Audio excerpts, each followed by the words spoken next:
Tagal-tagal ka naming hinintay, kuya. Sa wakas ay nagkita rin tayo. Buti nga ay natimingan na namin si kuya. Kung hindi ay siguradong uuwi na naman kaming bigo. Tinanggal na nga ni kuya itong tali at ang sabi nga namin ay kailangan niyang ayusin itong kadena at patahimikin yung umuungol, day. Napakagaling ni kuya, wala pang 5 minuto ay naayos na nga niya ito. Hindi ko alam kung ano itong inilagay ni kuya. Pampatanggal siguro ito ng mga kalawang. Balak namin palitan ang aming lumang e-bike at lagi na nga itong nasisira. Pwede nga daw iswap ang aming lumang e-bike at magdagdag nga lang daw kami ng cash. Ang sabi ko nga sa may-ari ay babalik na lang kami pag may pera na. Pagkatapos namin ipaayos ang e-bike ay dumaan nga muna kami sa Luckin Cafe para bumili ng kape. Ang sarap naman talaga ng kape nila dito, hindi nakakasawa. Hindi namin alam kung saan kami pupunta ni Sugar Daddy. Ang sabi ko na lang kung saan kami dadalhin ng aming e-bike ay doon na lang. Habang nagde-drive siya ay binidyuhan ko nga siya ng palihim. Akala ko sa tuwing naiihi na lang siya kinikilig. Kita mo yan, napapakyut pa. Dito nga namin naisipan pumunta sa may tabing dagat. Sa bungad pa lang napakaraming tao. Hindi naman halatang mahilig gumala ang mga chikwa. Ganito talaga sila pag walang pasok kung saan-saan na lang gumagala. Daming tao doon.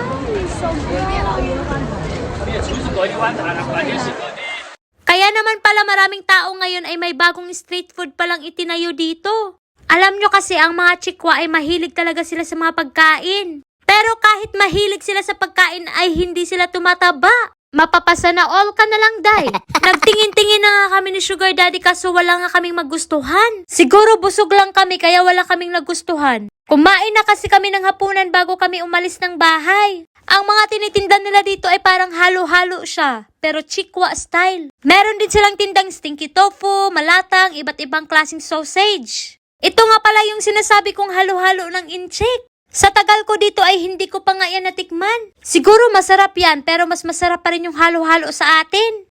Pag malakas na ang loob ko, titikman ko nga yan. May tinda din pala silang barbecue dito kaso puro seafoods naman. Hinahanap ko yung barbecue lamb kaso wala. Meron din silang tindang fried banana kaso hindi ko nga bet. Ilang araw na kasi kami kumakain ng turon. Nakita ko nga ito at parang gusto kong itry. Para siyang sticky rice or mochi ata. Ikaw nga ang pipili kung anong gusto mong ipalaman sa loob at anong itatoppings mo. Pinili ko nga itong taro para sa loob at shredded coconut para sa toppings. Ganun na nga rin ang gusto ni Sugar Daddy katulad ng binili ko. Bumili na rin ako ng 2 sausage. Marami din silang tindang mga inumin dito kaso meron na nga kaming kaping binili. Maglalakad na nga kami papunta sa tabing dagat. Diyos ko, day, napakaraming tao, parang fiesta sa baryo.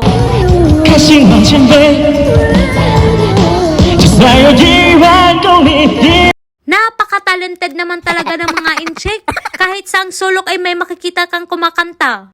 Tinikman ko na nga itong binili ko kanina. Masarap naman siya kaso kulang nga lang sa tamis. Habang naglalakad kami ay nakita nga namin itong maraming tao at may kumakanta. Siyempre, umupo na rin ako para makichismis. Ang sabi nga ni Sugar Daddy ay kumanta ako. Ang sabi ko wag na at baka pag kumanta ako ay biglang umalis ang mga tao.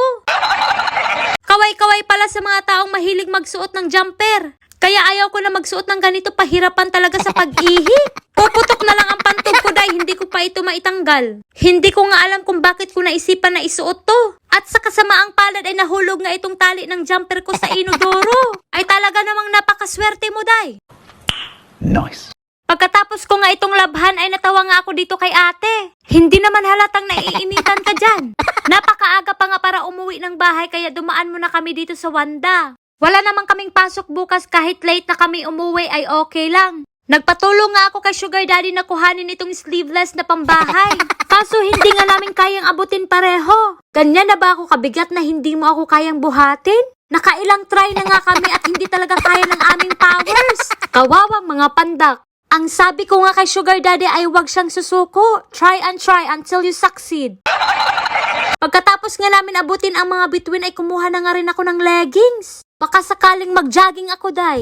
Nagbayad na nga rin ako at dumaan nga pala kami dito sa A1 para bumili ng dried pork. Isa nga lang ang binili ko at ito nga lang ang gusto ko dito. Dumaan nga rin pala kami sa supermarket at munti ko na nga makalimutan itong panghugas ng pinggan. Pauwi na nga rin kami ni Sugar Daddy at dito ko na rin tatapusin ang aking video. Thank you for watching!